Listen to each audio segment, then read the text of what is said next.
Hi, my name is Anshu and welcome to my channel Bottleneck. This is the data structures and algorithm series. In this series, we are going to learn and implement data structures and algorithms using Scala Functional Programming approach. In this video, we are going to implement a generic graph and we are going to see the graph traversal technique breadth first search. In the next video, we are going to see depth first search. Now, for breadth first search for our graph, this is the input 0, 1, 2, 3, 4, 5. First, what is breadth first search? So breadth first search is an algorithm for traversing or searching tree or graph data structures. It explores all the vertex of a level before moving to the next level. So it will be touching out on the all vertices. So it starts from 0, then it will go to 2 and 1, then 3, then 5 and 4. It can go in reverse order also 0, 1, 2, 3, 4, 5. It depends on how you are implementing it. So it starts at the initial node and mark this node as visited. Then enqueue the initial node into the queue. Alright. And once our queue is ready, then it will have first it will dequeue a node from the front of the queue, then process the node and enqueue all the unvisited neighbors to the node. I hope that makes sense. When we will start implementing, it will be more clear. So the time complexity that we see is O, V plus E, where V is the number of vertices and E is the number of edges. So we can say time complexity is O and it is V plus E. Alright, where V is the number of vertices and E is the number of nodes. Now let's try to implement it. Alright, and one more thing, the space complexity. So space complexity of BFS is higher than DFS. In worst case scenario, when using a queue for implementing BFS, we will need to store all the vertices of a level in a queue, hence the space complexity is OV in the worst case. So BFS is always costly than DFS because we will use a queue. So space complexity will be, as I said, OV, where V is the number of vertices. Now let's take a look on the implementation part. Let's start. Alright, let's create a graph, trait graph of type V, where we will have few methods. First is dev vertices, which will be sequence of V. Alright, so what is vertices? Node of a graph. Then dev edges, sequence of tuple of V comma V. Basically, what exactly this is? This is tuple of vertices. Alright, then we have add edges.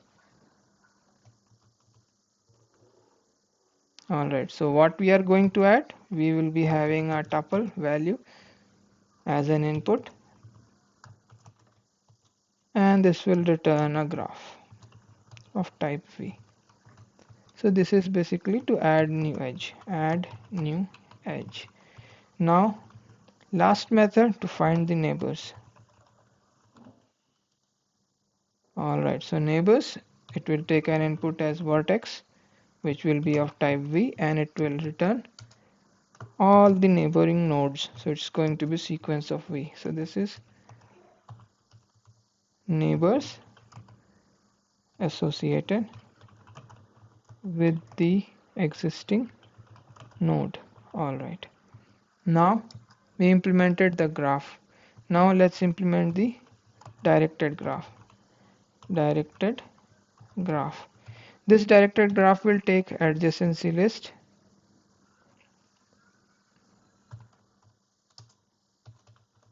Alright, when we are talking about directed graph, we also need to consider the in degree. So in degree is how many in degree and out degree are there, the concepts involved in the graph. So I have a topological sort implemented on the same, where I have discussed this in detail. So you can take a look. I will post the link of that in the description. Alright, now I have to declare the type as V. Alright, this will extend graph of type V. Now let's implement the methods. Let's implement all the methods that we have. Okay, so we have these methods. The first one is vertices, so it will be adjacency list dot keys dot to sequence. So we got the sequence of list. Now this is the edges, so we have to collect all the edges as a tuple. So how it is going to be adjacency list dot flat map. Now inside flat map we are going to do a pattern match case where the first value is our vertices, the vertex, and then neighbors. All right.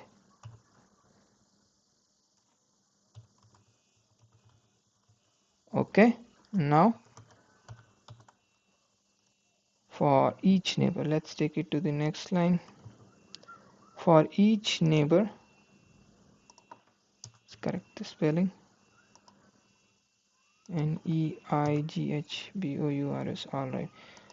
So let's discriminate it from the existing neighbor, although it will not have any impact. So it's going to be neighbor dot map, and it is going to be a tuple of value underscore comma v. So this is going to give me the existing neighbor. Now we have to convert it to sequence because we are going to return a sequence of tuple to sequence. All right, so it returns a sequence of tuple. Now we have add edges. So how we are going to add? We will create, so we have a vertex A and the neighbor is B. All right, so let's add this to the neighbor of A. So it's going to be A's neighbor is equal to B, and it will be appended to the existing neighbors of A. And then we are going to create new directed graph. So new directed graph would be like this. New directed graph would be adjacency list plus, and then we are going to pass here the value as A, and it is going to be a map of A to its neighbor. So A is neighbor. All right, so this is clear. Till now this is clear. Now what is this? Okay. All right, so now we have to create this neighbors.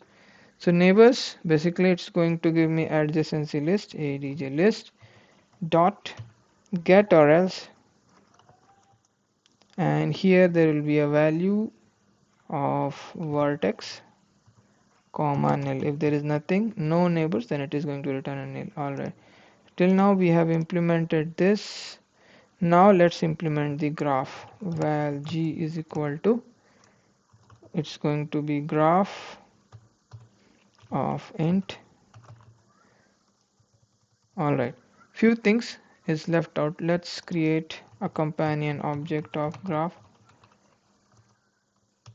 that is dev apply method. Okay, so it's type of v. We are going to return adjacency list of type of map, which is basically v into sequence of v, and it returns a graph which will be of type of v. Now this is going to be new directed graph, and it is going to be adjacency list. All right, now we have to another create override this apply method for a type v, and this will be for empty input, that is the first time there is going to be no input. All right, it returns a graph of type v, and then it is going to be new directed graph. All right, so how it is going to be?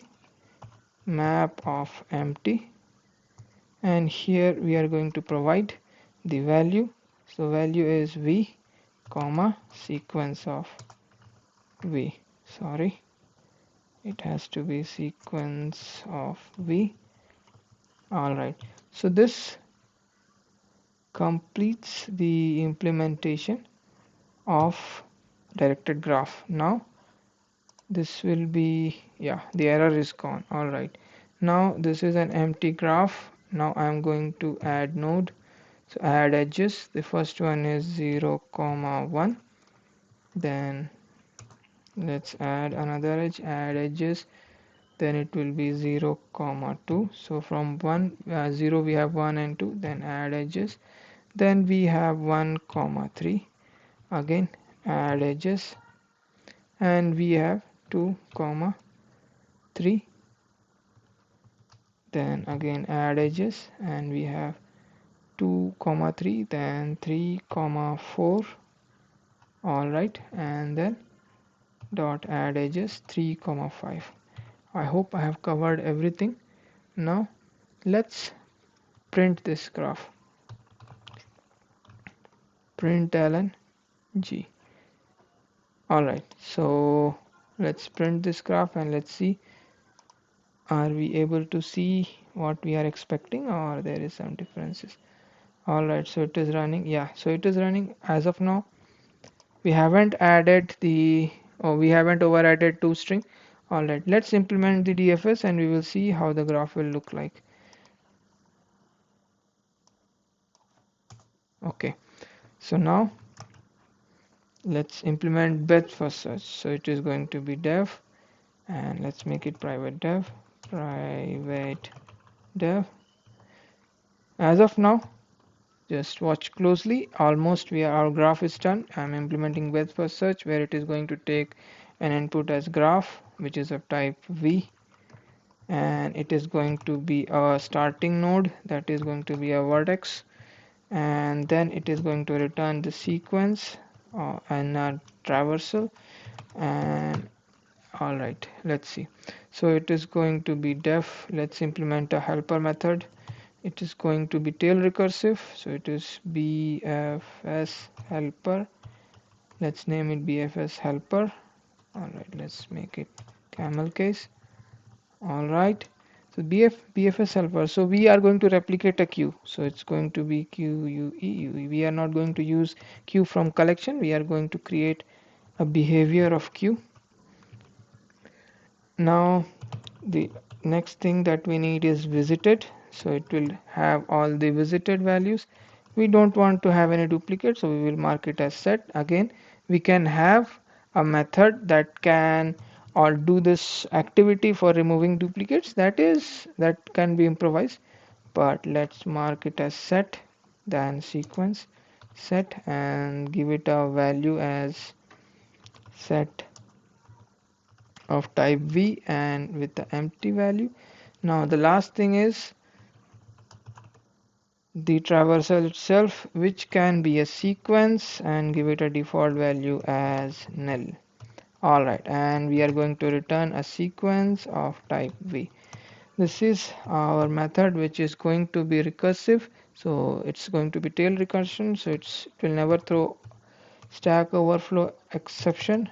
If the okay, first is we have to, all right, let's do a control z. Okay, so we have to do a pattern match on q. If q is, so let's implement a pattern match. If q is null,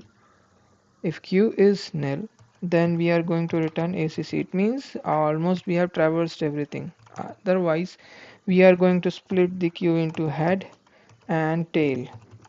All right, so in head and tail we are going to say if visited dot contains, and what is going to check is for the head.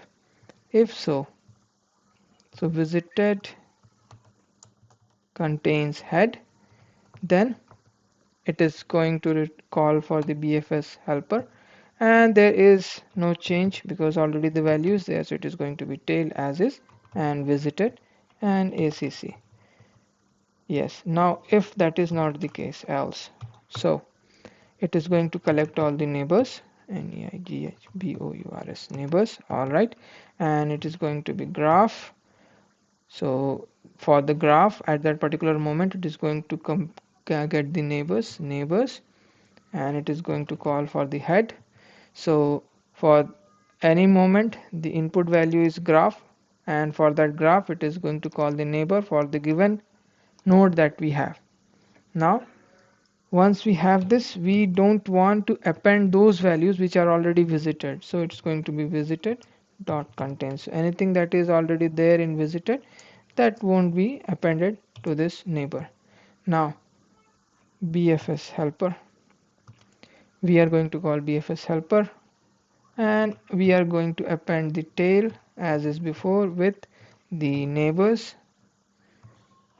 Then we are going to pass visited we are going to add the head because it's a queue, and it's basically an instance of set, and then we are going to append our head to the accumulator. This is our BFS sorted list. So this completes implementation of BFS. Let's see how it behaves. Alright, there is one error here highlighted, declaration never used. Okay. Alright, so it looks good. It's just a warning. Okay, let's call this BFS now. So println, let's call, and okay, so now if this is implemented, we haven't called BFS helper here, so it is going to be BFS helper, and we are going to call this with the graph.